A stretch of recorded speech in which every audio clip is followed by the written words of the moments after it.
এবার Mumbai Indians Sunrisers হায়দ্রাবাদের match ঘিরেই ফিক্সিংয়ের অভিযোগ করে বসলেন পাকিস্তানের সাবেক ক্রিকেটার জুনায়েদ খান, সেটাও আবার সোশ্যাল মিডিয়ায় ভিডিও পোস্ট করার মাধ্যমে।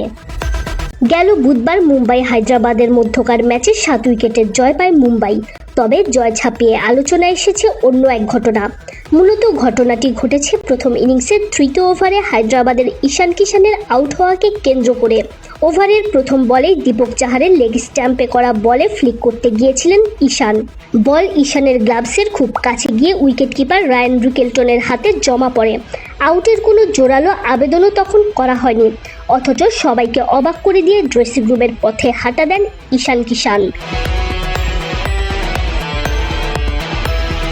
ঈশানের এমন ঘটনা দেখে মুম্বাইয়ের wicket keeper Rickelton, Jasprit Bumrah, অধিনায়ক হার্দিক পান্ডিয়াও বেশ অবাক হন।